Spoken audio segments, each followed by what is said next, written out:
el tipo de material que sea adecuado para cada tipo de tejido. Habíamos mencionado que los materiales se dividen en absorbibles y no absorbibles, pero lo vamos a entrar en materia cuando veamos sutura. Nada más, los que son absorbibles a través de la degradación enzimática,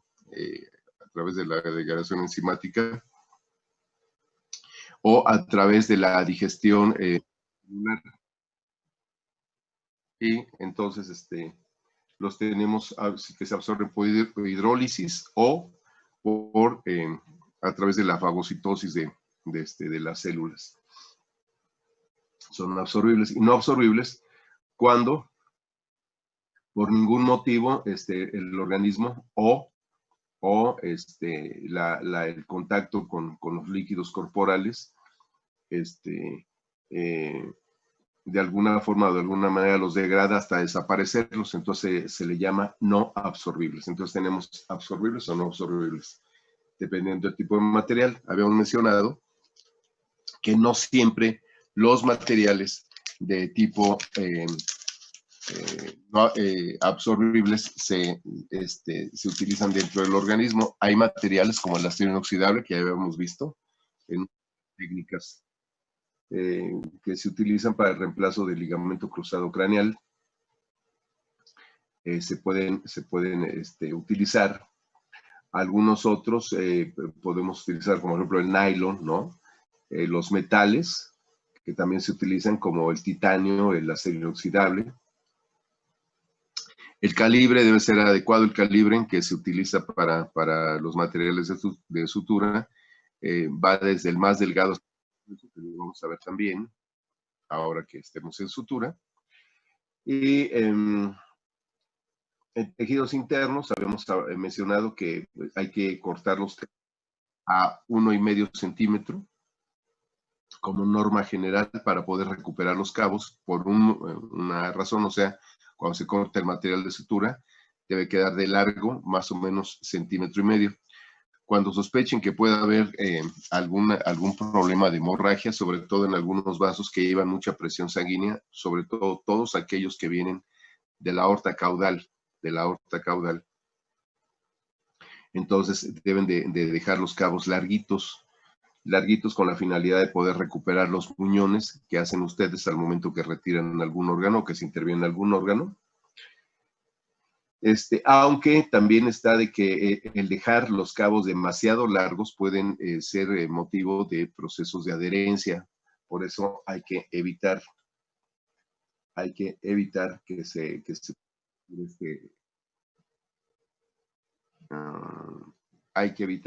pueda hacer este problema mayúsculo, dejando los cabos a 1,5 centímetros.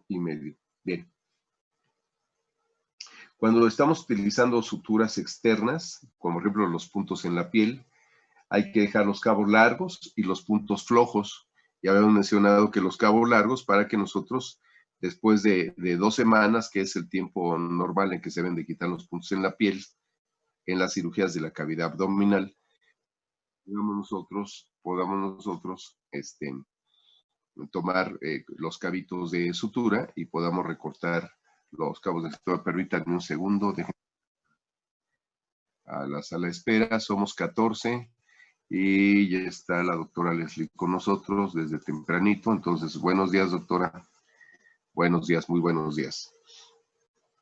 Bien, entonces estábamos mencionando acerca de los materiales y además de que los puntos en la piel, habíamos mencionado que la piel tiene un periodo de inflamación máximo de 2 semanas. 2 semanas se va a inflamar mucho la piel, pero durante todo este proceso, en los primeros días, la piel tiende a ser turgente, ¿sí? Aumenta de tamaño considerablemente por procesos de inflamación, y en puntos apretados en la piel, o la piel se rasga y se pierde el punto, o el punto se rompe, se abre, se rompe. Debemos considerar que todas las suturas, cuando se anudan, sobre todo en muñones, que estamos utilizando algún muñón, por ejemplo, que vamos a quitar los testículos, o vamos a quitar los ovarios y el útero, hacemos las ligaduras, debemos dejar cabos también larguitos a 1,5 centímetros, porque un nudo que se hidrata tiende a debilitarse. Un nudo que se hidrata tiende a debilitarse, tanto con este material que sea natural como material sintético. Tanto en material natural como en material sintético tiende a debilitarse. Por eso, los nudos, cuando se utilizan, hay que dejar los cabitos larguitos. Habíamos mencionado de las agujas traumáticas y traumáticas que bien decían. Entonces las agujas traumáticas las vamos a utilizar en la piel, en el tejido subcutáneo, en las fascias y en los músculos. No así las agujas atraumáticas, que son para órganos huecos y tejidos parenquimatosos. Y aquí nada más hay que tener en cuenta que las agujas atraumáticas generalmente vienen ya insertas en los materiales de sutura que se venden en forma comercial. Si ustedes compran un paquetito de sutura en forma comercial, ya viene incluida la aguja. O sea que de la aguja, que entre paréntesis se divide en 3, en la punta, en el cuerpo y en el ojo, no tienen ojo, sino que del ojo, o de lo que sería el ojo, sale del cuerpo de la aguja el material de sutura. También se hacen agujas cuando estamos nosotros trabajando con grandes especies o fauna silvestre o caballos. Podemos utilizar agujas que se hacen con agujas hipodérmicas y con un material de sutura nylon, que puede ser un nylon del 40, ¿no?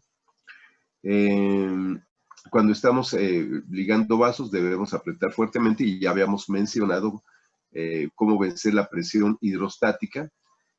Habíamos mencionado en forma breve que 2 pinzas puestas en un vaso, cortar en medio, y para vencer la presión hidrostática, hacer las ligaduras por atrás de las pinzas, aflojar un salto de cremallera con el primer nudo para desahogar la presión hidrostática, y luego hacer 2 nudos más. Generalmente cuando estamos utilizando nosotros nudos en ligadura, hacemos nudo de cirujano. El nudo de cirujano, entre paréntesis, el nudo cirujano es un nudo simple y 2 nudos sencillos o simples cuadrados, que ahorita los vamos a ver. Siempre cuando estamos haciendo nudos, y creo que hasta ahí nos habíamos quedado, hacer siempre 3 nudos cuadrados. Los nudos cuadrados es un nudo de un lado, un nudo del otro lado y un otro del otro lado. Nunca hacer nudos en el mismo sentido, porque no aprietan. Entonces hacer un nudo del lado derecho, un nudo del lado izquierdo y un nudo del lado derecho. Y ahorita vamos a ver cómo se hace. Entonces se llaman nudos de cirujano cuando se hacen 3 nudos. Puede ser, ahora el nudo de cirujano, que es siempre de tres nudos, lo podemos hacer el primer nudo, para asegurar que podemos obliterar correctamente el vaso y los buñones. Podemos hacer un nudo doble, un nudito doble, y los otros 2 sencillos cuadrados. Entonces el primer nudo puede ser doble. Cuando estamos utilizando materiales sintéticos que no ofrecen un gran deslizamiento y tenemos algún problema con los nudos, podemos utilizar, permítanme un segundo, se está bajando la batería.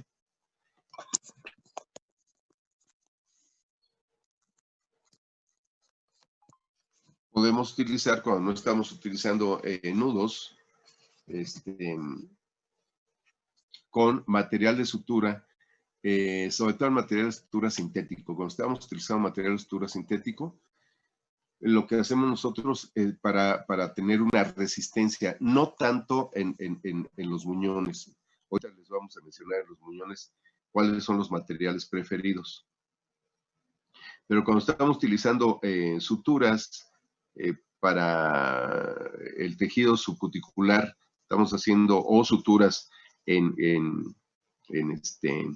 la línea media o la línea blanca, debemos hacer hasta 3 nudos en el material, y ahorita vamos a ver qué tipo de material, ahorita que veamos suturas. en qué tipo de material debemos utilizar 3 nudos. Esto es muy importante.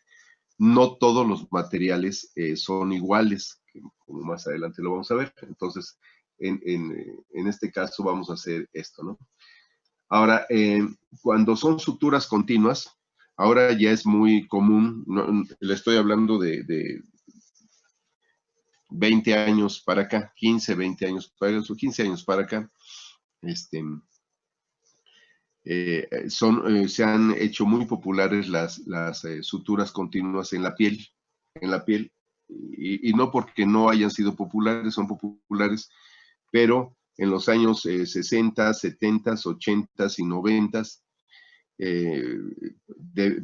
por el manejo de muchos de los materiales, se hacían los puntos de sutura en la piel, puntos separados. En la actualidad es muy popular hacer puntos continuos en la piel cuando estamos haciendo incisiones en la cavidad abdominal. Y aquí vamos a ver los criterios que se deben de seguir para poner estas suturas. Sin embargo, en las suturas que se utilizan para cirugía plástica, por ejemplo, la cirugía de los párpados, cirugías en la cara, pues generalmente se utilizan suturas continuas. También se utilizan suturas continuas en cirugía ortopédica, donde la tensión de la piel no es muy fuerte. Por decir, en las cirugías de húmero, cirugías de radio ulna, cirugías de las falanges, cirugías de los metacarpos, metatarsos, las falanges, cirugías de fémur o de fíbula y tibia, pues normalmente ahí se utiliza en la piel que no lleva una gran tensión, suturas continuas. Los puntos de la piel, ¿en cuánto tiempo se retiran? Bueno, cuando son suturas que utilizamos en la cara, para que no dejen una huella o una cicatriz visible, pueden ser retiradas de los 3 a los 5 días en la cara, cuando se utilizan en la cara. Cuando se utilizan en cirugía ortopédica, pueden ser retiradas a los 14 días. Cuando se utilizan suturas en cavidad abdominal, aunque muchos los quitan a los 10 días, yo sugiero que los quiten a los 14 días como mínimo. ¿Por qué? Porque así damos un periodo más de resistencia y no se abre la piel. Entonces, no por pecar de que son muy modernos o son muy audaces, quiten los puntos antes porque tiende a abrirse la piel. Entonces, lo ideal en este caso es que los puntos de cirugía ortopédica o cirugía de cavidad abdominal los retiren ustedes a los 14 días. A lo mejor en cirugía ortopédica lo pueden retirar a los 10 días porque no hay mucha tensión de la piel, pero en cavidad abdominal sí. Hay que recordar que un paciente estando acostado para operarse, pues debe permanecer en decúbito dorsal, y cuando nosotros estamos terminando la cirugía, hemos reconstruido la cavidad abdominal con diferentes tipos de patrones de sutura, y el paciente cuando se pone de pie, todo el peso va a quedar sobre la línea de incisión, y esto incluye la piel. Por eso es necesario que los puntos duren más días, por lo menos 14 días, No así los puntos que se ponen en un miembro, en un miembro torácico pélvico, no existe tanta tensión. Entonces aquí sí podríamos retirarlo, por ejemplo, a los 10 días, 12 días, podemos quitar los puntos. La gran ventaja que tenemos con nuestros pacientes, la mayor parte de ellos, salvo los perros que no tienen pelo, pues es que las cicatrices se cubren con el pelo. Entonces, por lo tanto, no tenemos ningún problema. Y además, los perros, a diferencia de los humanos, los perros y los gatos, son poco probables que formen queloides. Los queloides son deposiciones de tejido fibroso sobre la herida. El humano es muy fácil que forme queloides. Los humanos sí tenemos tenemos la gran facilidad de que cualquier sutura en la piel forma un tejido fibroso muy feo, muy grueso. Eso se llama queloide. Es un una forma de que pues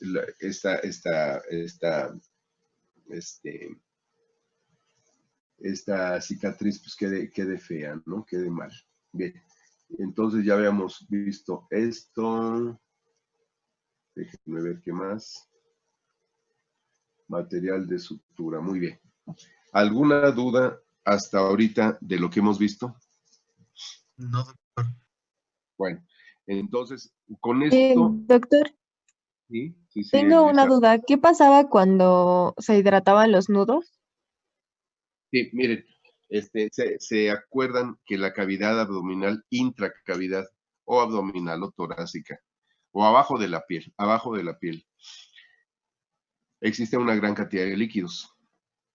Habíamos hablado, por ejemplo, de los líquidos surfactantes que se encontraban en las cavidades torácicas y abdominales, que funcionaban como el aceite en un motor, lubricando las piezas para que no se desgasten. Pues igualito, todas las vísceras dentro de una cavidad contienen un líquido surfactante, es un líquido que al contacto con las serosas se hace de que este deslizamiento de los órganos, consecuencia de la peristalsis de cada uno de ellos, evite el frotamiento o el roce en las superficies de los órganos. Los órganos en su parte externa están formados por un tejido que se llama serosa y esa serosa está ricamente irrigada. Pues bien, este líquido que existe en las cavidades hacen de que los pulmones al insuflarse, que las vísceras, digamos el estómago al recibir alimento o el intestino al paso del alimento, o la vejiga con el llenado y el vacío de la vejiga, o la vesícula biliar, ¿me explico? O el útero mismo, pues al momento de que estos órganos cambian de tamaño, se rozan entre sí, se roza la vejiga con el útero, o los intestinos con los riñones, o el vaso con el hígado. Entonces, todos estos tejidos dentro de las cavidades contienen un líquido. No crean que es agua que está libre en la cavidad, no, es un líquido que se mantiene en cierta proporción. De hecho, no es visible al ultrasonido. Con un ultrasonido podemos determinar si existe un derrame por la colección de líquido entre los tejidos en las cavidades, en las zonas declives, pero no es el caso, no se secreta en una cantidad o no se produce en una cantidad tal que lo podamos ver en un ultrasonido, ni siquiera en una radiografía que veamos alguna sombra de semejante a un vidrio esmerilado que ya nos está diciendo dentro de las densidades de la radiografía en una placa radiográfica, cuando estamos viendo de lo más denso a lo menos denso, los tejidos, por decir, los tejidos como los músculos o la vejiga cuando está llena, pues contienen agua porque el músculo está ricamente irrigado, entonces vamos a tener ese tipo de apariencia que nosotros tenemos dentro de las densidades radiográficas, parecida al agua, ¿no? Parecida al agua. Lo más denso es la grasa, lo menos denso es el agua, ajá, y luego sigue el aire.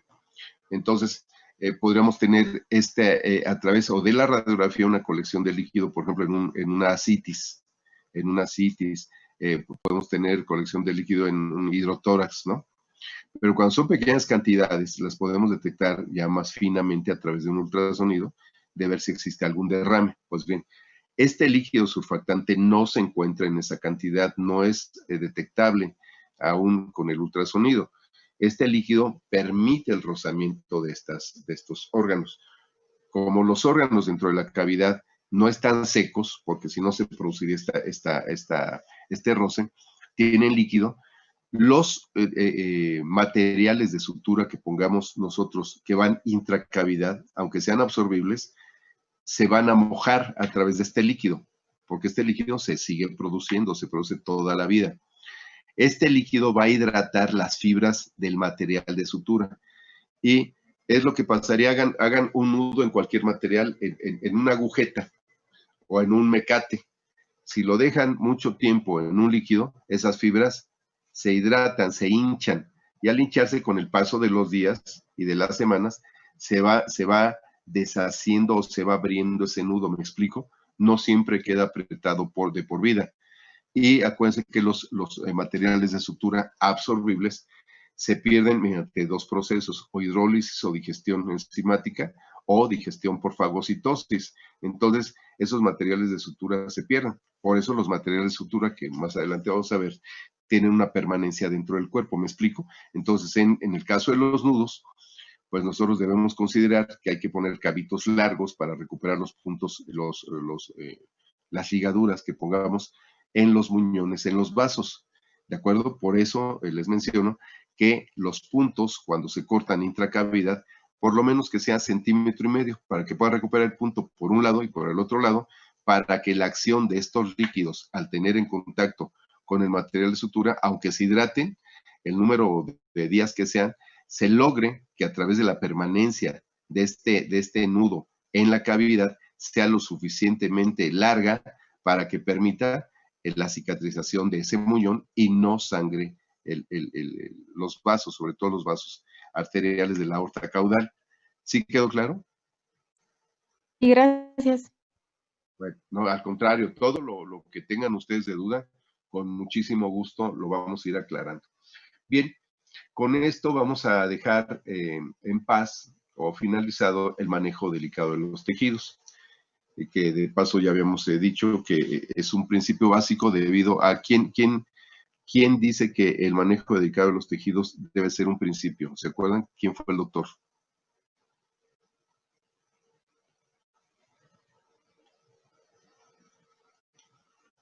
¿Cuál médico es el que hace que los manejos delicados de tejidos sea un principio básico? William Halsted. William Stuart Halsted. William Stuart Halsted, que casó con Carolina Hampton en el capítulo de los guantes del amor. Acuérdense de ello, ¿sí? Que ya habíamos visto en Historia de la cirugía. William Stuart Halsted, de hecho, a él se le deben unas pinzas que se llama mosquito de Halsted. Las pinzas hemostáticas que le dicen, pásame un mosquito, cuando está en una cirugía, se le deben a este hombre, a este cirujano, William Stuart Halsted. Él vivió finales del siglo XIX, principios del siglo XX. Bien, entonces con esto dejamos concluido lo que es el manejo delicado de tejidos y vamos a pasar al último principio básico. ¿Quién me puede decir de corrido cuáles son los principios básicos de la cirugía? Por ahí está doctora Leslie, para que esté viendo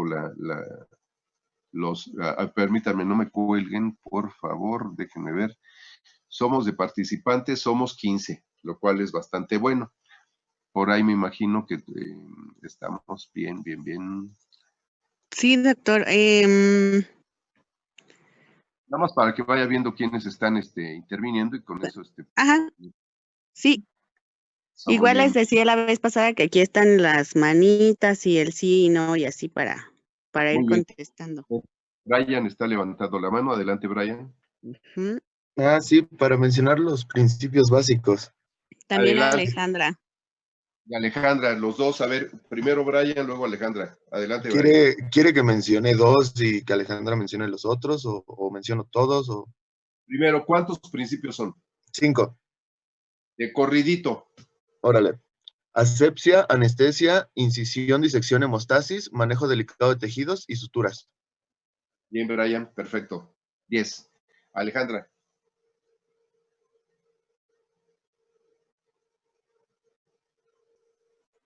Ale. Que ya no. Asepsia, muy bien, Alejandra. ¿Qué más? Anestesia, muy bien.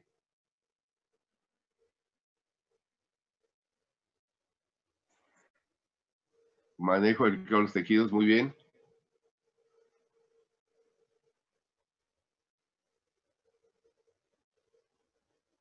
Hemostasis, muy bien.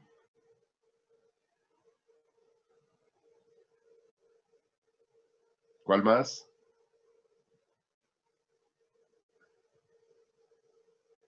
Ya está. Muy bien, Alejandra. A ver, otra vez repasamos lo que dijo Brian. Asepsia, que también se puede llamar antisepsia. Pues asepsia. Anestesia. Incisión, disección y hemostasis. No es nada más hemostasis. Incisión, disección y hemostasis. MDT, que es manejo delicado de tejidos, y sutura. Y todo sigue un orden lógico. Siempre mnemotécnicamente, refiérase ustedes a un orden lógico. Los órdenes lógicos es lo que en mi vida tengo que hacer en forma ordenada, ordenada. No puedo suturar un animal que no ha incidido. Y un animal que incida, pues al momento que corto algo, pues va a sangrar, tengo que hacer hemostasis. Pero para hacer hemostasis tengo que incidir, tengo que aperturar, tengo que hacer disección. Pero no puedo hacer nada de esto si el paciente está en vivo y a todo color, tengo que anestesiarlo. Y como tengo que prevenir las infecciones consecuentemente después de una cirugía, utilizo la sepsia o antisepsia. Entonces, si nos vamos, si hacemos un retro en todo lo que dije, ¿sí? Un retro, entonces en un estudio retrospectivo tenemos que, ya en forma de análisis, en forma mnemotécnica, voy a operar a un paciente, ¿qué tengo que hacerle? Asepsia o antisepsia. Lo tengo que anestesiar, lo tengo que incidir, diseccionar y hacer hemostasis. Tengo que manipular delicadamente los tejidos y tengo que reconstruir los mismos, que es la sutura. Entonces, asepsia, anestesia, incisión, disección, hemostasis, manejo de delicado de tejidos y sutura. ¿De acuerdo, Ale? ¿Sí? Y así, para todos ustedes, es como vamos a utilizar, muy bien, Ale, vamos a utilizar nuestros principios básicos de la cirugía moderna. Yo me quedé desde el año, yo entré en el 73, por el 75 vi cirugía ya en forma de estudio, porque yo empecé con cirugía desde el 73, al principio recuérdense lo que les he platicado del Centro Médico Nacional, ¿eh? Y ya bueno, pues yo era pirata de la profesión, porque pues sin ni siquiera tener, sin ni siquiera ser pasante, pues ya había intervenido, ya había ayudado, bueno, no intervenido, sino había ayudado yo desde la anestesia, desde el manejo de los pacientes, hasta realizar cirugías. O sea que yo fui un afortunado, un bendito de Dios nuestro Señor, de tener tantas oportunidades para aprender. Pero aquí hago un paréntesis. Miren, saben que en la vida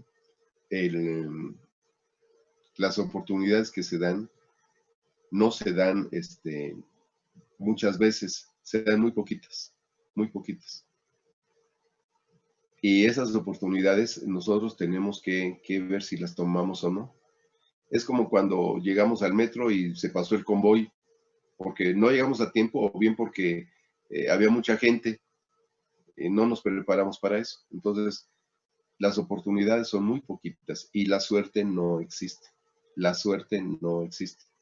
La suerte es la unión de la preparación y la oportunidad. Si yo estoy preparado y hay una oportunidad, la puedo tomar. El estar preparado es que ustedes ya eligieron una carrera, que es donde están. Esa es la preparación, ustedes se están preparando. La oportunidad va a venir con el paso del tiempo, con los empleos, con los trabajos o con las facilidades que les den ustedes para estar en un centro de trabajo. En la actualidad y con la pandemia, donde todo se ha vuelto caótico, lo principal es conservar el trabajo, las fuentes de trabajo. Yo a mis compañeros de trabajo ahora con la pandemia, que nos hemos estado yendo a hacer pruebas de coronavirus, el PCR o la prueba rápida de antígeno, siempre les digo, conserven su trabajo porque somos de las pocas profesiones benditas de Dios, benditas del Señor, que tenemos trabajo. Muchas empresas han quebrado, ya Best Buy se fue o se está yendo del país porque pues la situación está grave, está muy crítica. Hay gente que se quedó literalmente sin trabajo. ¿Y esa gente qué va a hacer? Y la gente menos preparada, porque la gente que tiene una profesión, pues se defiende más en la vida, ¿no? Tiene la forma de defenderse más en la vida. Los abogados, pues estuvieron parados los juzgados, todo esto, ahorita ya abrieron los juzgados. Los ingenieros y arquitectos, pues se tienen que seguir remodelando, se tiene que seguir dando mantenimiento a los edificios, a las construcciones, a las casas. Entonces los arquitectos ahí es donde están trabajando, y los ingenieros pues se siguen abriendo caminos, sigue habiendo construcción, ¿no? Entonces si nos vamos a los diferentes rubros de las carreras, siempre va a haber oportunidad de trabajo. En nuestro caso, medicina veterinaria y las áreas de la salud, no hemos parado un solo día. Yo no he parado en absoluto. Los hospitales veterinarios no hemos parado. Y al no parar en nuestro trabajo, pues siempre está la remuneración. Ahora, también quiero mencionarles, yo que dirijo mi propio hospital, pues hay días que son muy buenos y hay días que son terribles, ¿no? Ahorita con lo del el Buen Fin que fue del 20 al 28, pues fueron días muy críticos, no nada más para mi hospital, sino en general para todas las profesiones, para todas las personas que están trabajando, porque la gente pues busca endeudarse, busca con el tarjetazo o como sea, hacerse de bienes. Y ahorita venimos bajo una presión muy grave o muy grande de que mucha gente estuvo escondida, mucha gente estuvo en su casa. Y se comprende, y yo entiendo perfectamente bien, porque seguramente ustedes a lo mejor viven con sus abuelitos, ¿no? Y el abuelito es diabético, o es hipertenso, o tiene obesidad, y lo pueden matar llevando el germen a la casa. Entonces yo entiendo y respeto totalmente.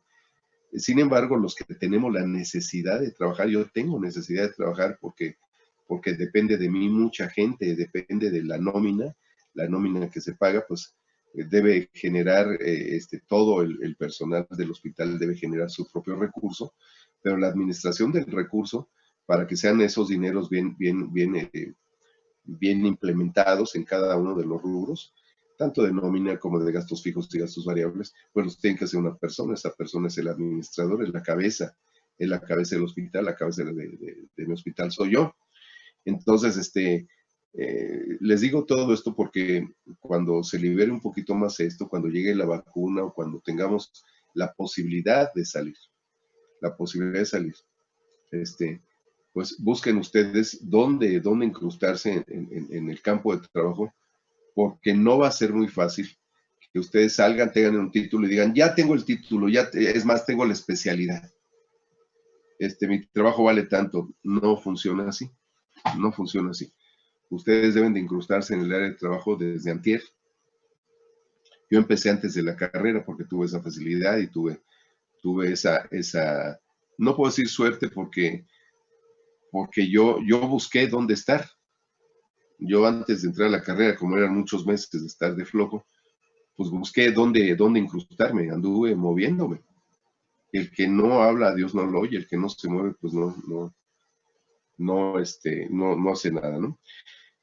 Entonces los invito a que cuando pase todo esto, o si no tienen ustedes familiares o tienen la forma de protegerse, pues empiecen a ir a algún lado para que tengan ustedes la posibilidad de formarse.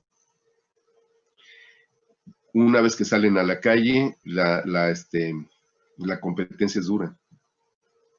La competencia es muy dura. Y pues esto no se los van a decir sus profesores de tiempo completo, porque no tienen el más mínimo idea de cómo tratar a la gente, ni cómo está el trabajo en la calle, porque pues el profesor de tiempo completo percibe un salario, aunque no salga de su casa, le depositan en su cuenta. Y entonces él recibe un salario y está igual que yo ahorita en casa haciendo estas intervenciones en la plataforma para las clases, pero no tiene esa necesidad de salir. Inclusive puede pedir las cosas por correo y entonces ya llega el correo, el mandado, lo que sea, lo desinfecta, lo deja ahí y luego ya lo usa, porque es como estamos haciendo ahorita todos. Sí, yo también pido material y cuando llegue el material lo desinfecto, lo dejo ahí unas horas y luego lo subo al almacén. Entonces, todo está muy complicado, pero dentro de las áreas complicadas todo le podemos buscar sin arriesgarnos, siendo muy prudentes, muy precavidos, cuidándonos totalmente, no bajar la guardia, conectar el cerebro. Y podemos hacer muchas cosas, Se dice que las épocas donde está más apretado uno, o donde hay o se pintan de alguna forma menos oportunidades, es cuando hay más oportunidades. Les voy a dar un ejemplo. Ahorita se menciona que Amazon, que es una compañía que lleva cosas a las casas a través de una plataforma, ha contratado a cientos de miles de empleados en el mundo, por no decir millones. Entonces, es una compañía que buscó la oportunidad, tiene la oportunidad y la aprovecha, la explota, ¿no? Entonces, ante cada situación debemos buscar la oportunidad. Ante cada situación debemos buscar la oportunidad. En nuestro caso, pues la oportunidad es no dejar ir trabajo. No podemos dejar ir trabajo, ¿no? Que llegue una emergencia, pues atiéndela, como sea. ¿Por qué? Porque mañana no sabemos si vamos a tener trabajo o no. Y todos en el hospital están conscientes de que debemos trabajar, debemos de generar nuestro recurso, porque el hospital solito no se los va a dar. La clínica, el consultorio no se los va a dar solito, nada más porque tengan ahí el local. El local, para que funcione, un local requiere mucho mantenimiento, mucho mantenimiento. Y miren, yo les puedo decir todo esto porque yo empecé tocando puertas. Desde tocar puertas, desde barrer, trapear, sacudir, hasta dirigir un hospital. Entonces, pasé toda la metamorfosis y han sido 47 años de mi vida, 47 años de mi vida, yo tengo 65, 47, que he luchado todo el tiempo. Y aquí he ido contra la corriente, porque no crean que ya los que van al hospital, ay, qué bonito y todo, sí, pero hubo que pedir permisos. En mi época había mucha corrupción, muchísima, había que dar mordida hasta el de la patrulla, cuando llegaban las ollas para vaciarlas y hacer los colados, porque yo construí mi propio edificio del hospital, yo lo construí desde los cimientos, desde la compra del terreno, ya luego les platicaré, si hay tiempo, les platicaré. Entonces, yo viví todo esto, yo viví el dar mordida para la patrulla, para que las ollas que había yo comprado, 8 ollas por cada piso, para colar, para los colados, tenía que dar mordida, y no crean que la pasé así. Yo cada colado, pues me ponía mi overol, mis botas, y órale, con el vibrador, y escupiendo el concreto para las losas, para el colado de las losas. Entonces, imagínense todo esto, ¿no? Y no soy arquitecto ni soy ingeniero. Tengo un hermano, gracias a Dios, que es ingeniero arquitecto del Poli, que es el que me hizo todos los planos del hospital, y él estuvo conmigo. Él también se ponía ahí a los colados, ¿no? Independientemente de los trabajadores. Yo llegué a tener hasta 14 trabajadores, entre el oficial, el fierrero, el carpintero, los maestros albañiles, los chalanes, hasta 14 personas. Imagínense pagar la nómina de 14 personas, más el personal de la clínica, en lo que se construía el hospital. Entonces era terrible. Más aparte, todos los trabajadores de la construcción hay que meterlos al seguro social. O sea, imagínense nada más el gasto, un gasto. Yo empecé hace 20 años a construir y todavía no acabo, porque soy solo, no tengo socios. Entonces, les platico todo esto porque sé que mi vida no va a ser la de muchos. Es la vida de un médico veterinario más, pero ha sido una vida muy azarosa, ha sido una vida muy, muy, muy ilustrativa. Sí, ha sido la segunda escuela que he tenido, que es la vida misma, la que lo va llevando a uno a todas estas cosas, y se las expreso, se las manifiesto, se las comparto, no para espantarlos o para que vean que la vida es difícil, no para esto, todo lo contrario, para que vean que siempre se puede. Cuando se tiene un sueño, siempre se puede, siempre en la vida se puede. Yo tuve un sueño y luché por ese sueño, y ese sueño lo alcancé, y lo alcancé a través de mucho trabajo, de mucho sacrificio. Ahora que estoy viejo, veo que todas las que pasé, y la semana pasada estaba con uno de los médicos de guardia que se quedó, y estaba yo en la central de esterilización, estaba lavando ropa y secándola y armando material y todo eso, porque pues, hay que tener todo el material listo para el otro día. Entonces metí a esterilizar, en lo que se esterilizaba terminé mis análisis, en lo que terminé los análisis y estaba el autoclave, pues me bajé a hacer cuentas, y pues ando trabajando y trabaje, ¿no? Entonces empezamos a platicar, y empecé a platicar todo esto de lo que se pasa uno. Cuando uno está en el ajo, no lo ve uno como sacrificio, no lo ve uno como penuria, no lo ve uno como no, es más, no lo analiza, no lo analiza. Uno cuando vive no analiza las situaciones, simplemente están y las hace, ¿no? Yo me acuerdo que cuando estudiaba, antes de tener un auto, yo me iba en el camión, yo tomaba el camión ahí en el eje 3 Sur, que es Baja California, con Insurgentes, ahí pasaba el San Angelín, que eran estos camiones, costaba 50 centavos el camión.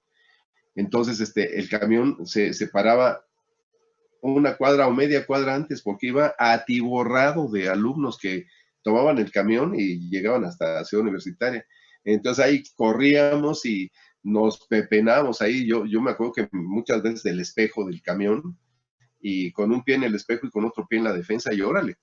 Desde ayer a 1 hora, 45 minutos cuando muy rápido, hasta CEU, y se paraba ahí en la entrada de ¿cómo se llama? De donde está el estadio CEU, se paraba el camión ahí, y para cobrarnos, ¿no? Porque pues los que íbamos de mosca, pues nos cobraba ahí el camionero, nos cobraba, a ver, su lana, 50 centavos, ¿no?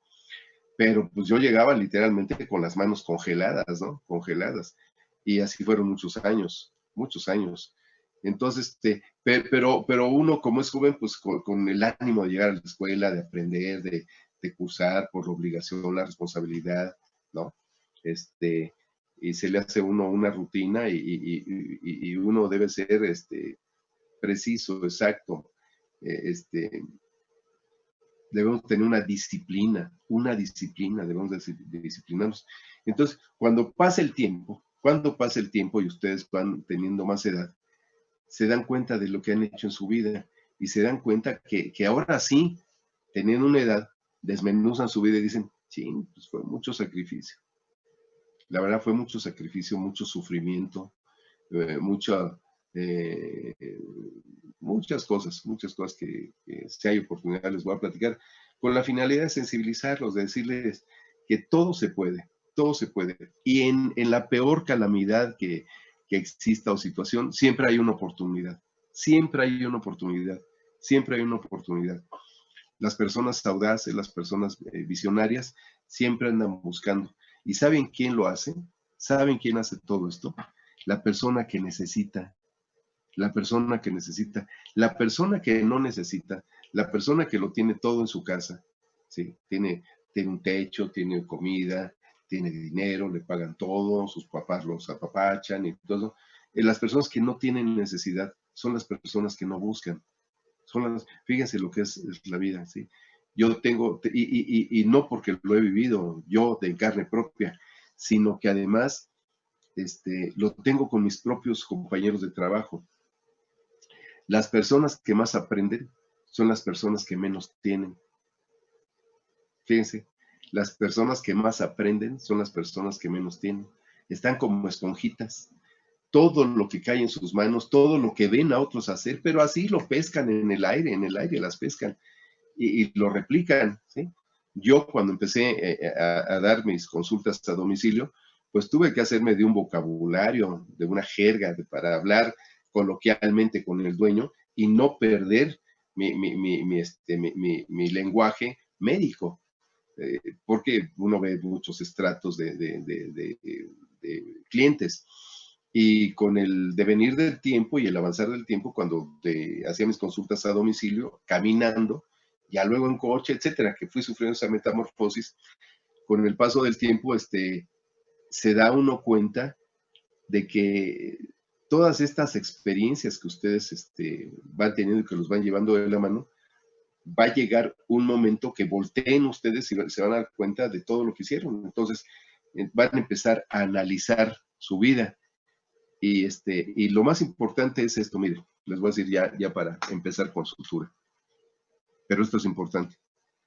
Lo más importante es uno, su primer novio o primera novia de la vida debe ser su carrera. Su primer novio o su primera novia de su vida, de su juventud, debe ser su carrera. Pueden tener ustedes una novia, un novio, y al año truenan y tienen otro, ¿no? Otra pareja. Pero la carrera no, porque ustedes ya la eligieron. Ya eligieron la carrera. Ahora, a la carrera hay que amarla, hay que procurarla, hay que serle fiel, hay que darle mantenimiento. La mayor fidelidad que le pueden tener ustedes, bueno, son creyentes a Dios, a sus padres, etcétera, a la familia, pero a su carrera. Y eso implica leer, estudiar, prepararse, amar lo que tienen, querer sus juguetes, querer su máquina de anestesia, querer su máquina de rayos X, querer sus aparatos, darles mantenimiento, cuidarlos, limpiarlos, protegerlos, comprar sus libros, meterse a leer, estudiar, si van a ver internet, pues no sé, ver alguna cirugía o ver algún último tratamiento, ver la vida de los animales, no sé. Entonces, hay que darle mucho mantenimiento. Entonces, la carrera es su primer amor. Es el primer amor. ¿Saben por qué? Porque con la carrera van a vivir toda la vida. Toda la vida. Y con la carrera van a generar recursos. Entonces, imagínense, qué bonito es hacer lo que uno quiere y que además le paguen.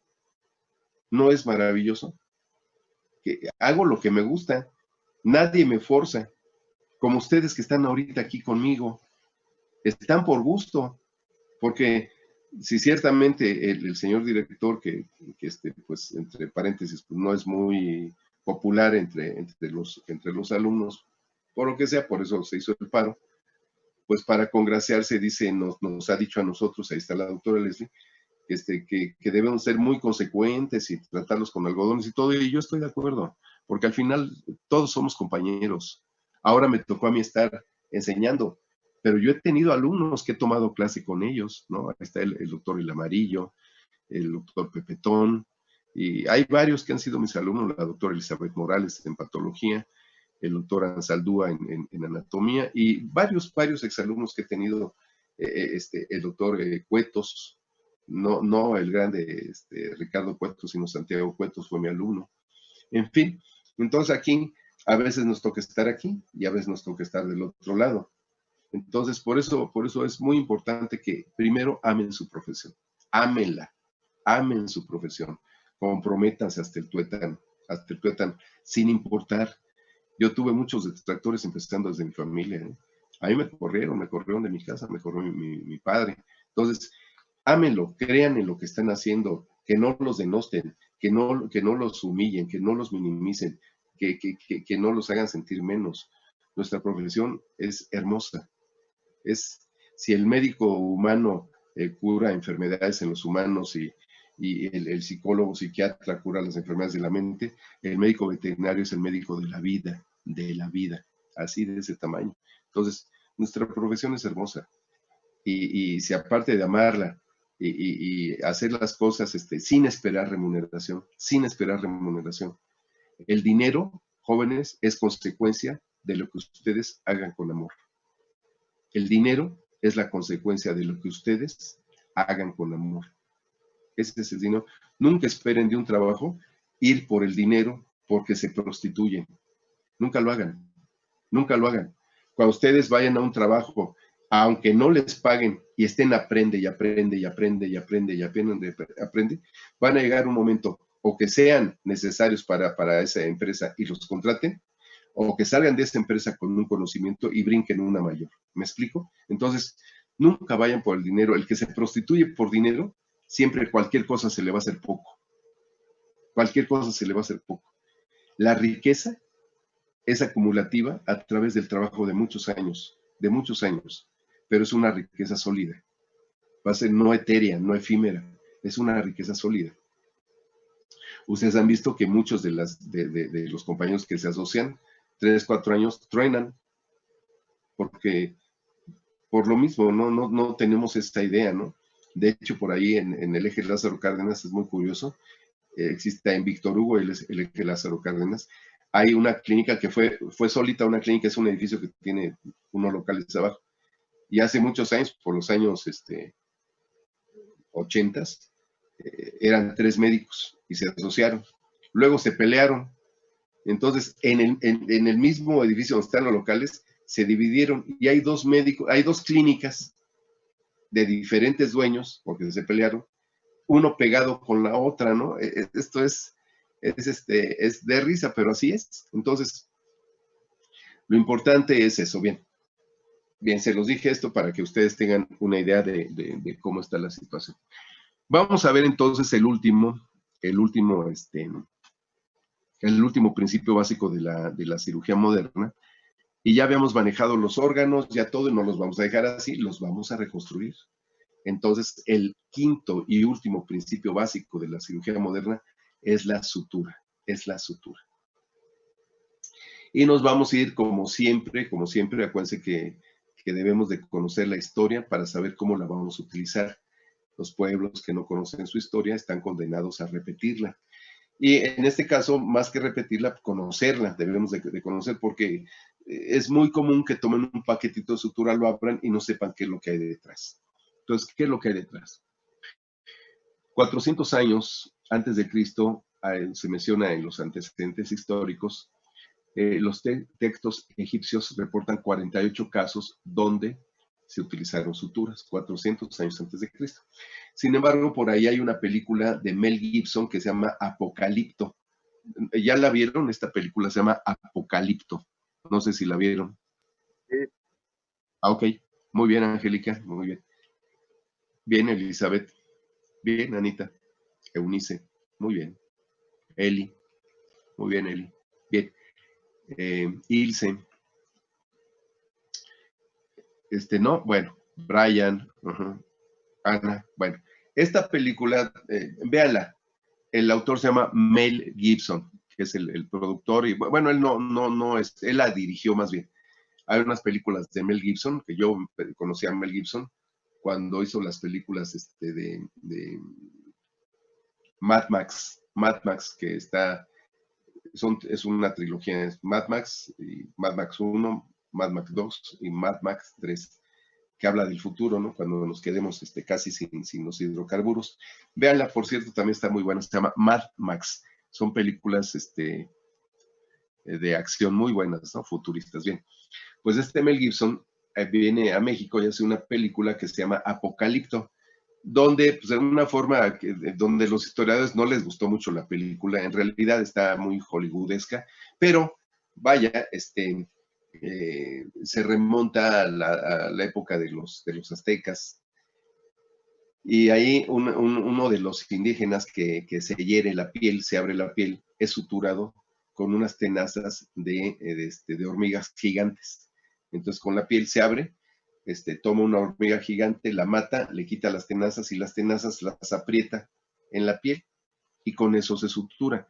Entonces estamos hablando de muchísimos años antes de Cristo, quizá más que los textos egipcios. Pero ¿por qué estudiamos la historia? ¿Por qué estudiamos que Cabeza de Vaca, Álvar Núñez Cabeza de Vaca, se le reconoce la primera cirugía en la época de la conquista sobre el siglo XVII? ¿Por qué los textos egipcios mencionan que 400 años se utilizaron suturas cuando ya mucho antes, y no nada más en el viejo mundo, sino en el nuevo mundo, los indígenas eran perfectos arquitectos, ingenieros, astrónomos? Eran civilizaciones antiguas, pero cuando llegan los del viejo mundo, las conquistas, se dan cuenta que existía una cultura eh, inclusive hasta en muchos aspectos más avanzada que en Europa. ¿Qué es lo que sucede? Que llegan y queman todo. ¿Sí? Por ahí cuando yo fui a Perú, Pizarro quema todas las estructuras de los incas, ¿no? Aquí en México, bueno, sabemos que el Templo Mayor, que fue descubierto, entre otras cosas, un día recuérdenme, si quieren que tengamos algún break, el Templo Mayor fue descubierto por los años finales de los 70s, y fue descubierto por un compañero mío, por un compañero de generación mío. El Templo Mayor, fíjense, si no, nunca se hubiera descubierto. Pero gracias a esas excavaciones se sabe, y siempre se supo, que abajo de la plancha del Zócalo, abajo de la catedral, abajo del Palacio de Gobierno, existen ruinas donde fueron edificadas encima de ellos. Esas ruinas fueron edificados todo lo que conocemos como la plancha del Zócalo y todos los edificios alrededor. Yo estudié en la preparatoria 2, cuando estaba en la calle de Guatemala, República de Guatemala, y licenciado Verdad, licenciado Verdad de Guatemala, primo de Verdad. Ahí yo estudié la preparatoria 2 de la Nacional. Entonces, sabemos que los pueblos que no escriben su historia están condenados a que no se conozca, no se sepa absolutamente nada.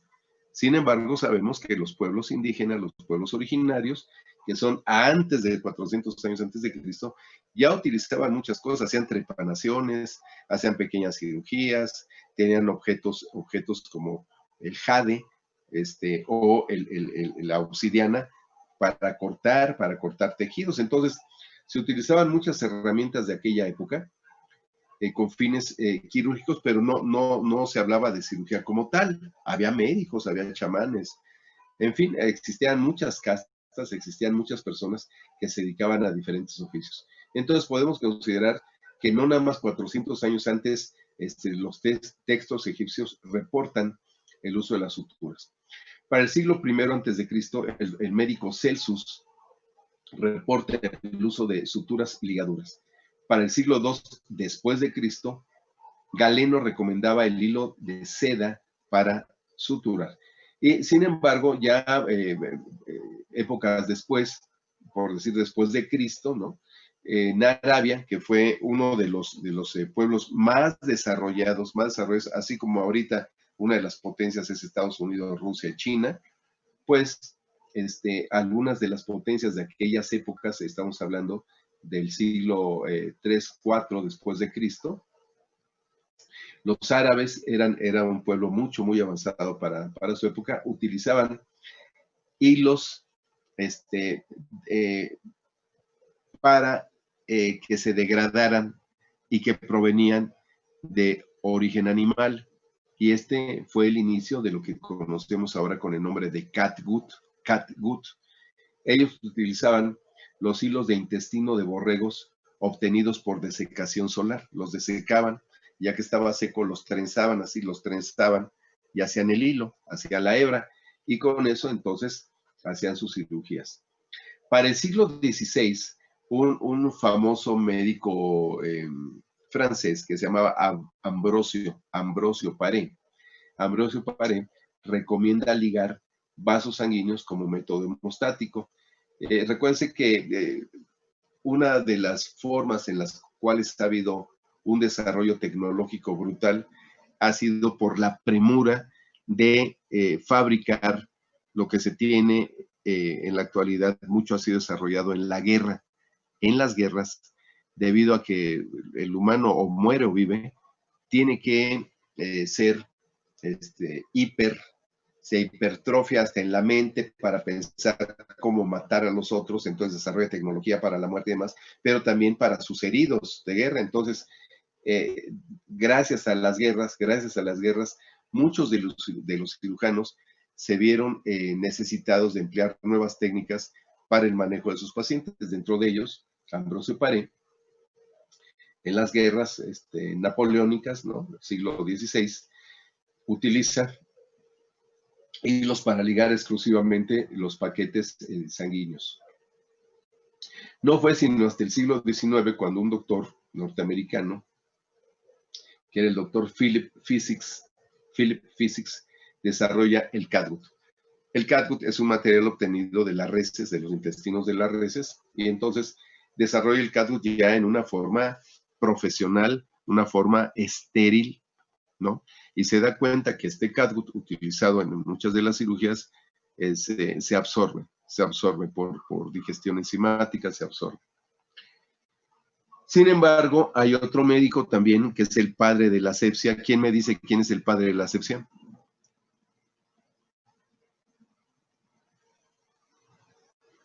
A ver, jóvenes, cuando vimos asepsia, hace algunos ayeres, vimos que hubo un médico que... Lister. ¿Lo dijo? Elizabeth. Elizabeth. Bien, Montserrat, Elizabeth, muy bien, por ahí. Bueno, la doctora Leslie le está poniendo ahí. Sí, Francisco también. Qué bueno, Francisco. Queda ahí puesto también. Acuérdense de levantar la manita, ¿eh? De todas maneras, aquí sale, pero sí levanten su manita para que tengamos más control de las participaciones. exactamente con la manita para que la doctora, de acuerdo a la lista, los vaya teniendo en cuenta y al momento de que se llegue la Navidad tenga sus regalos. Sí. El que desarrolló el catgut fue el doctor Philip Physick. Philip Physick. Philip Physick. Physick se escribe PH. La PH en inglés suena F. Physick. Brian, no hay de qué. Philip Physick. En 1806. Pero en 1869, el doctor Joseph Lister, padre de la asepsia, eminente padre de la asepsia, acuérdense de que él le gustaba leer mucho, él leía los trabajos de Pasteur, ¿se acuerdan? En aquella reunión histórica en la Sorbona de París, donde les entregan el premio a Lister y a Pasteur, una foto inédita que ya se las he pasado. Bueno, es una pintura, no es una foto. Bueno, este doctor Lister se da cuenta que efectivamente se empieza a utilizar el catgut con grandes beneficios. Sin embargo, el catgut se absorbía, se digería de los 3 a los 5 días y las suturas que no permanecían ahí daban poca resistencia a la sutura, a la tensión de los tejidos. Entonces, él se le ocurre añadir cromo al catgut. Le añade cromo y al añadirle cromo, este cromo que revestía el material de sutura, el hilo de sutura, que era revestido a este hilo de sutura, ¿no? Le daba un baño de cromo. Ese baño de cromo se adicionaba, se adhería a la fibra. Y al añadir cromo, dependiendo el tipo de cromo y dependiendo el tipo que dejara sumergido el material, y además lo esterilizaba por inmersión en alcohol etílico o alcohol isopropílico. Este material no nada más quedaba estéril, sino que además el periodo de digestión de esta fibra dentro del organismo se prolongó. En mi época, en los años 60 y 70, cuando yo sobre todo en los 70, yo empecé a tener contacto con la cirugía en el 73. Acuérdense que en el 73 yo empecé a trabajar en el Centro Médico Nacional de golpe y porrazo por azares del destino. Había el catgut simple que viene en un empaque amarillo. Ese catgut se absorbe de los 3 a los 5 días. Estaba el catgut ligeramente cromado, que se absorbía de los 7 a los 8 días, 9 días. El medianamente cromado, que se absorbía hasta los 14 y 21 días. Y el supercromado, que se digería después de los 21 días. Entonces, teníamos catgut simple, catgut ligeramente cromado, medianamente cromado y supercromado. Entonces, un solo material se vendía así, ligeramente, medianamente o supercromado. Esto es historia. Esto no lo copien, nada más ténganlo como dato de historia. En la actualidad el catgut viene simple o cromado, se acabó. O simple o cromado. Pero en mi época era ligeramente, medianamente y supercromado. Sí, afortunadamente la edad nos da la experiencia para poderles platicar todo esto y que sepan ustedes cómo se desarrolló. Entonces, ese es el catgut. De hecho, quiero mencionarles que ahora ya conocemos los paquetitos que vienen, esos paquetitos, el catgut viene inmerso en alcohol. En alcohol ustedes abren un paquetito de catgut y les va a llegar el olor a alcohol, ¿sí? Pero no existía la tecnología para hacer esos paquetitos. Entonces, ¿qué se hacía anteriormente? ¿Cómo se guardaban los materiales? En ampollas de vidrio. En una ampolla de vidrio, una ampolla como un tubo de ensayo, pero cerrado por los dos lados, largo, y adentro estaba en un pequeño dispositivo, estaba enrollado el material. Entonces, tenía un papelito que era impreso, y lo metían dentro de la ampolla. Entonces, uno tenía la ampolla con el líquido, con el alcohol isopropílico o etílico, con el material ahí, y veía el papelito uno, ¿no? Decía el papelito, catgut del 0, del número 1 0, 2 ceros, 3 ceros, 4 ceros, en fin, lo que fuera. Y tenía las ampollas, entonces uno rompía la ampolla, sacaba el material y lo utilizaba. Yo todavía tengo de esas ampollas, pero esas ampollas son de los años 50, de los años 20, 30, 40, 50, todavía yo tengo de esas ampollas. Las tengo por ahí guardadas, Y bueno, es parte de la historia de la cirugía y las tengo ahí con cariño porque mi padre tenía algunas, mi padre es médico humano y pues por ahí tengo mis ampollas y las guardo con cariño, ¿no? Con cariño mi hijo se burla de mí porque dice que dice, es que eres pariente de Lister, ¿no? Casi es tu primo. Entonces, se burlan mucho por la edad, pero bueno, esto es recordar, dicen que recordar es vivir, pero gracias a eso, cuando ustedes vean una ampolleta con material de sutura, no se espanten. Así era en esos años, como se utilizaba la sutura. Muy bien. Entonces, eso es recordando la sutura. Vamos a pasar ahora a ver lo que es la definición. Yo quiero hacer el siguiente ejercicio. Cierren los ojos en este momento. Todos cierren sus ojos, sus párpados, no vean. Y van a escuchar esta palabra. Escuchen bien. Sutura. Ahora, quiero que cada uno de ustedes me diga en este momento qué imagen vio teniendo sus ojos cerrados, qué se imaginó cuando dije la palabra sutura. Levanten la mano. ¿Quién quiere participar? ¿Qué vio cuando dije sutura?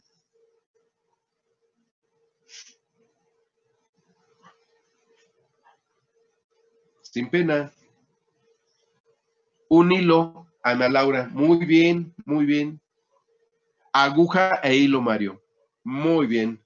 Levantó la mano por ahí Eunice. Eunice. Ah, sí, pues lo mismo que mis compañeros. Muy bien. ¿Alguien vio otra cosa? Un abdomen suturado, Angélica. Muy bien. Elizabeth, Montserrat, Joali. Exacto. Unos vieron, Brian. Muy bien. Aguja. Muy bien. Fíjense el ejercicio. Fíjense el ejercicio. ¿Sí? ¿Alguien más levantó la mano? A ver, ¿alguien más que haya levantado la mano?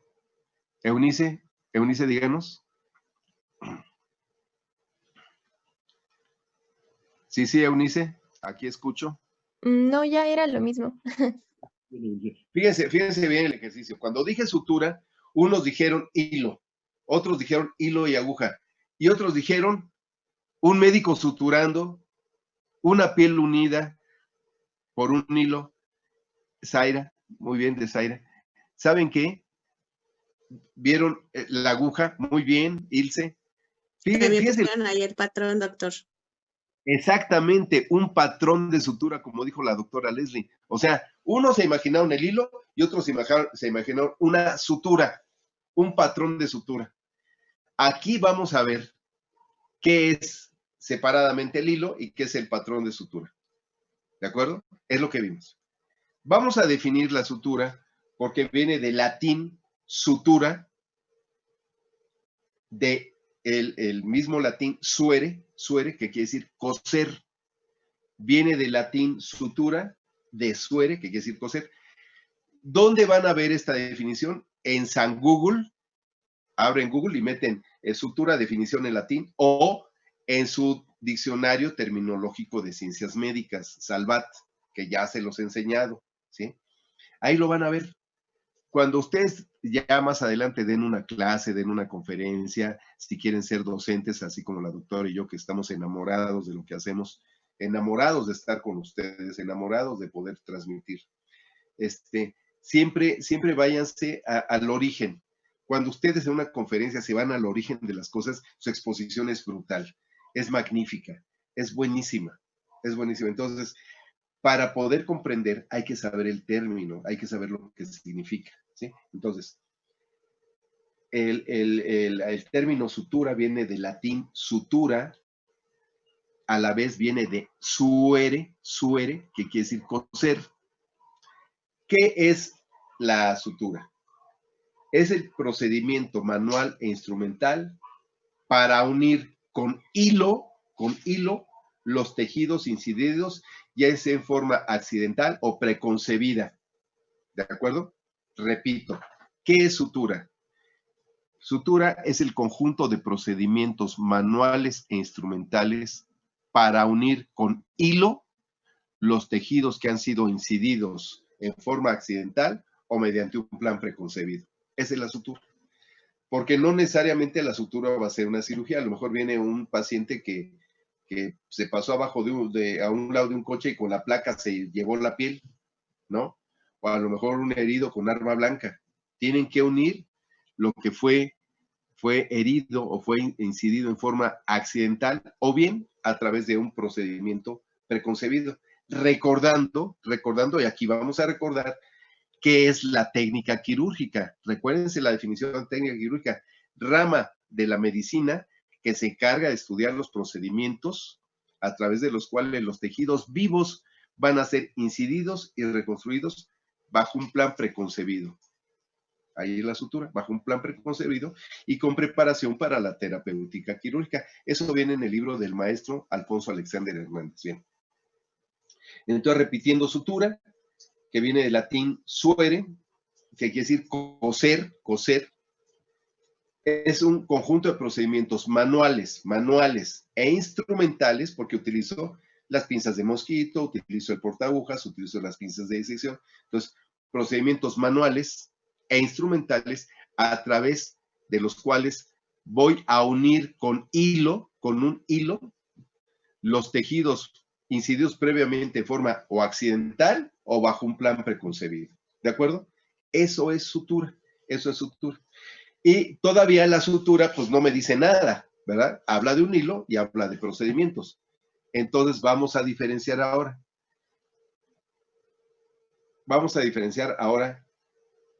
Que ya no le vamos a llamar hilo. Pásame el hilo. Pues solamente que fueran costaleros, que fueran costureros o sastres o costureras, o gente que se dedica a coser ropa o a coser costales, ¿no? Nosotros no cosemos, nosotros suturamos, ¿no? Suturamos. Por ahí alguna vez, fui alguna vez a El Salvador a dar conferencias, a El Salvador, y luego de ahí fue a Guatemala. Pero el primer sitio donde di conferencias fue en El Salvador. Y la persona que me contactó, que era otro médico veterinario que ya falleció, un doctor, Gustavo, tenía su clínica allá. Este doctor Gustavo me contacta aquí en una conferencia que tuvimos ahí en Polanco, donde además estaban las protectoras de animales, imagínense. Y había entrado una compañía que era Proplan. Entonces, pues ahí era un congreso internacional y lo contacté, Gustavo Chavarría. Y él me contacta y platicando, y lo llevé a la clínica cuando estaba yo en mi clínica, que todavía no era hospital. Y pues se fascinó tanto conmigo que me dice, oye, pues tenemos que hacer un congreso y al año que entra, yo ya había juntado 4 compañeros y yo nos fuimos. Dimos un primer congreso internacional en El Salvador. Y luego de ahí fue tal el éxito que repetimos en Guatemala.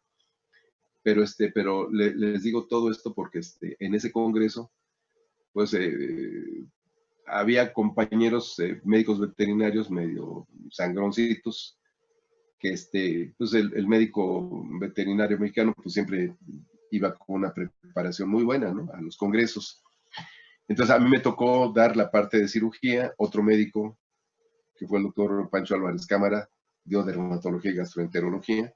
Otro médico compañero mío de generación ya fallecido, el doctor Jorge Arias Rama, excelente médico, dio radiología.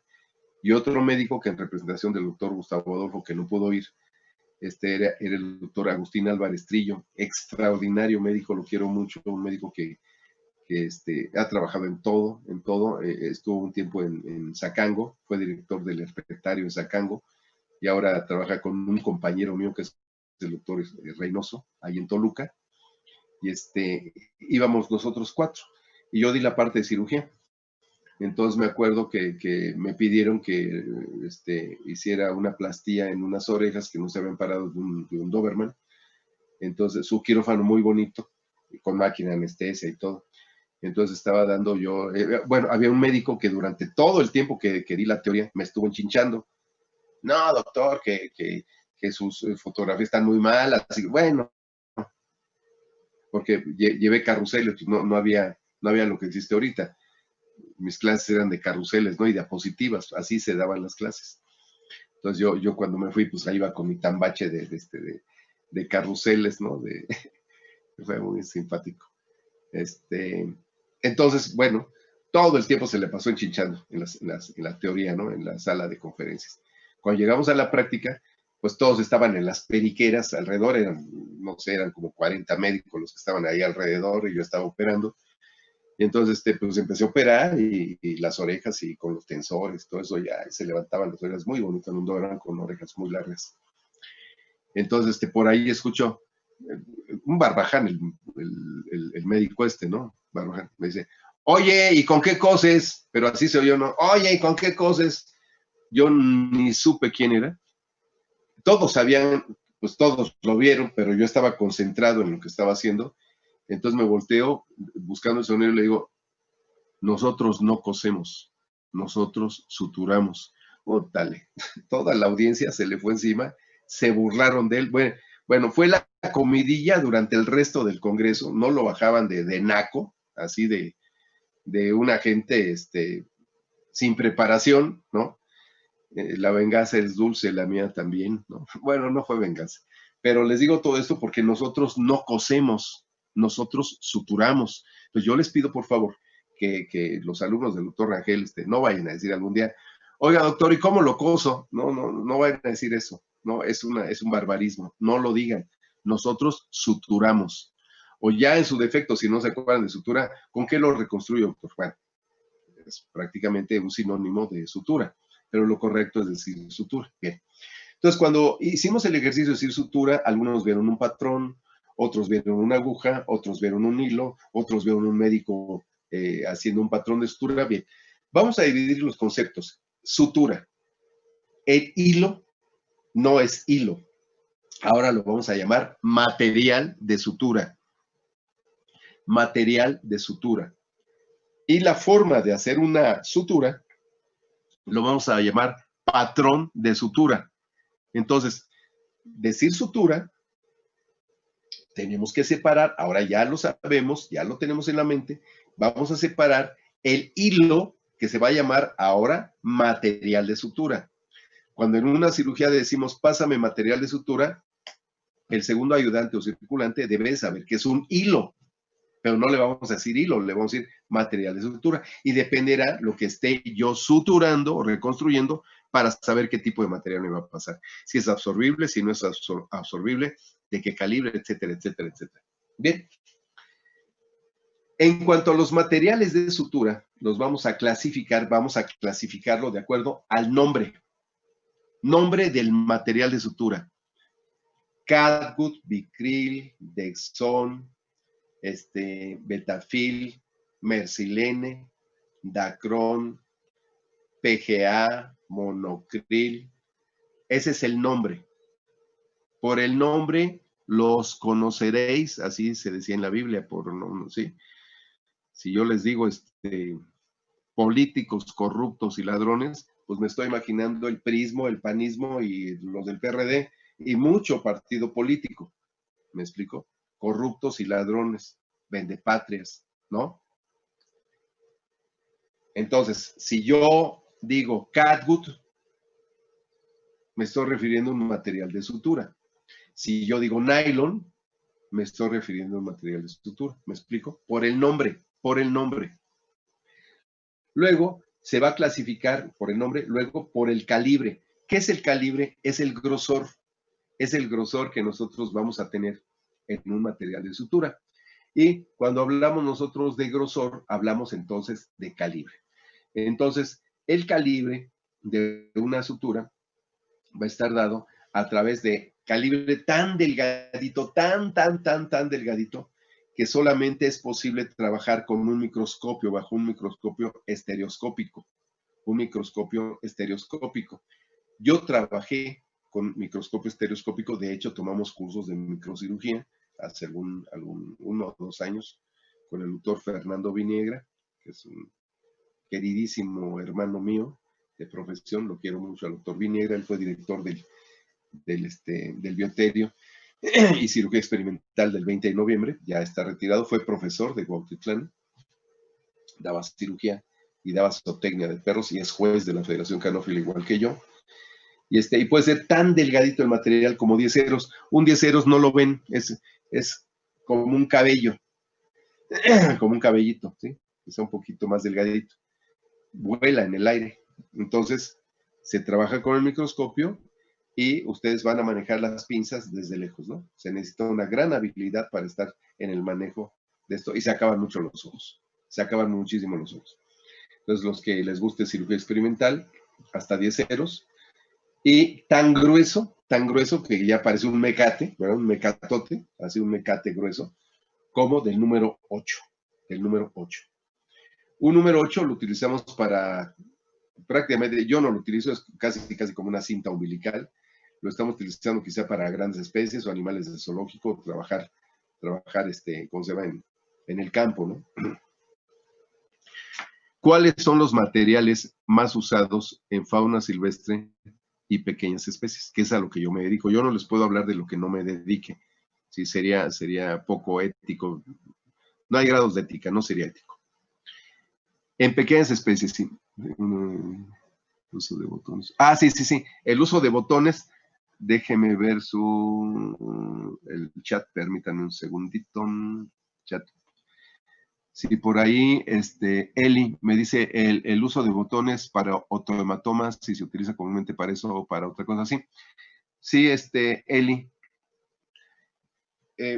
Si ustedes quieren, Eli, pero si los demás quieren, podemos inclusive ver algo de cirugía. Se dice otohematoma o hematoma auricular, que es el nombre correcto. Hematoma auricular.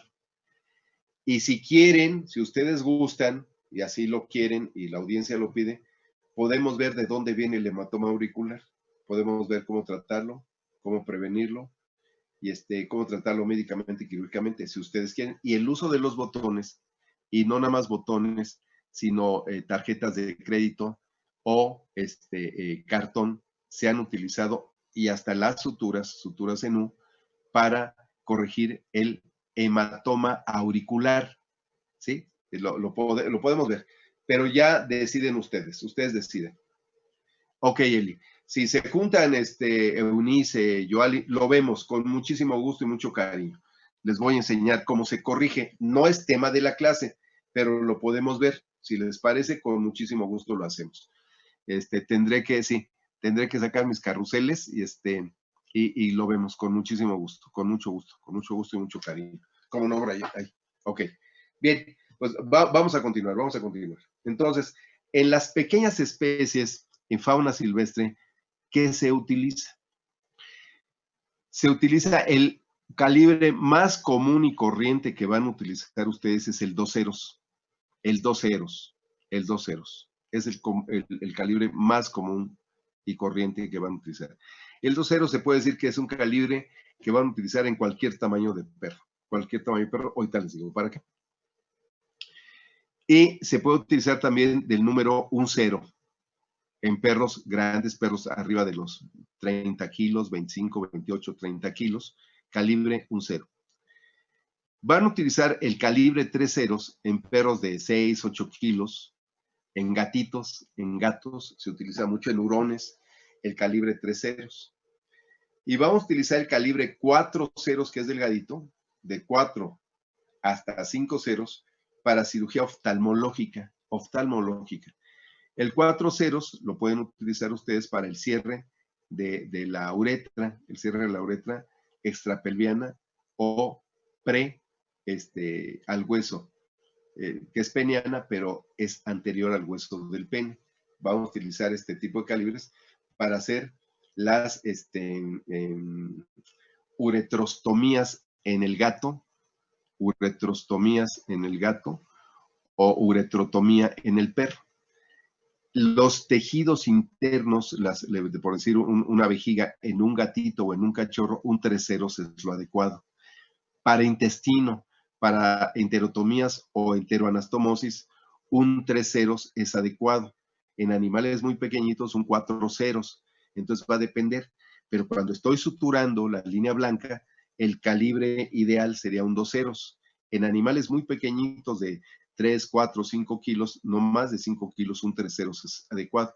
Entre más peso tenga un animal, el grosor aumenta porque da mayor fortaleza y resistencia a la cavidad. Entonces, un material 2 ceros es muy adecuado para casi todo tipo de perros. Ya cuando son mastines, perros de arriba de los 40 kilos, utilicen un cero. Yo he utilizado hasta el número 1 en mastines. Cuando he operado un mastín inglés, un mastín español, un mastín napolitano, un mastín tibetano, ¿no? Un dogo de Burdeos. Cuando he utilizado material en este tipo de razas, pues utilizo hasta el número 1. Un bulldog inglés con muchas cesáreas, una perra, he utilizado hasta material del número 1. Muy bien. Entonces, repito, los calibres ideales, les voy a decir del más grueso al más delgado. Del material 1, que no es muy usado. Luego viene un 0 para perros que van a cerrar la cavidad abdominal, no va en los tejidos internos, en la cavidad abdominal, para cierrar la cavidad del número 0. Del número 2 ceros, cualquier perro que pese arriba de los 10, 12 kilos, 2 ceros. 3 ceros, estoy hablando nada más del cierre, 3 ceros para perros o gatitos de 2 kilos, 3 kilos, un chihuahueño, un Yorkshire Terrier, un Shih Tzu, bueno, ya un Shih Tzu pueden utilizar 2 ceros, pero hasta un 3 ceros. Luego para cirugía de uretra, 4 ceros, y para cirugía oftalmológica, un 5 ceros. ¿De acuerdo? Entonces, 5 ceros, 4 ceros, 3 ceros, 2 ceros, 1 cero y del número 1. Esos calibres serían los universales para pequeñas especies. Claro que el del número 1 casi nunca lo utiliza, pero si les llega un mastín de 80 kilos, un lobero irlandés, ¿no? Entonces, el número 1, el mecate, el número 1, les queda perfecto. Les queda muy bien. Muy bien. Ahora pasamos a la clasificación, ya vimos por nombre, por calibre. Ahora vamos a ver por el número de hebras. Puede haber materiales de una hebra, de una sola hebra, o materiales trenzados. Los materiales trenzados son de 2 o más hebras. Entonces, cuando son de una sola hebra, los llamamos monofilamento. Cuando son de muchas hebras, los llamamos multifilamento o trenzado. Si ustedes ven el paquete, este material es trenzado, ¿sí? No se espanten. Ay, ¿qué será trenzado? Ay, por trenza, esas trenzas del pan que me las como, ¿no? Las trenzas de mi sobrina o de mi hermana o de mi mamá, no. Trenzado en el argot quirúrgico es multifilamento. Multifilamento o trenzado es lo mismo. Y muchos de los paquetes dice trenzado. Trenzado es el sinónimo de muchas fibras. Multifilamento. Ahora, los materiales monofilamentos son muy resistentes. Generalmente, ¿dónde los vemos? En el monocril, los vemos en el nylon, ¿no? En el acero inoxidable monofilamento, básicamente. Todos los demás materiales son multifilamento. El poliglactin 910, el ácido poliglicólico, el catgut, ¿sí? Son multifilamentos. La ventaja de los monofilamentos es que no se deshilachan, pero un multifilamento, ustedes lo cortan, las hebras se hacen como escobetillas, se abren, se deshilachan, porque viene trenzado. ¿Me explico? Serían las ventajas y desventajas. Sin embargo, los monofilamentos tienen una gran desventaja, que es bajo coeficiente de fricción. ¿Qué es la fricción? Es la capacidad de un material de frotarse, que con el frotamiento no se desbarate. Cuando se desbarata tiene bajo coeficiente de fricción, como el caso del nylon, el caso del monocril.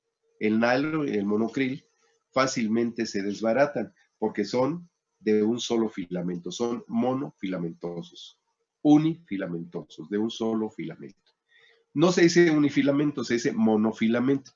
En el argot, en la jerga de cirugía, no se dice, pásame un material, un unifilamento. No, se dice, pásame un material monofilamento. Monofilamento. Y ya sabemos que los ejemplos representativos es el nylon y el monocril. El nylon y el monocril.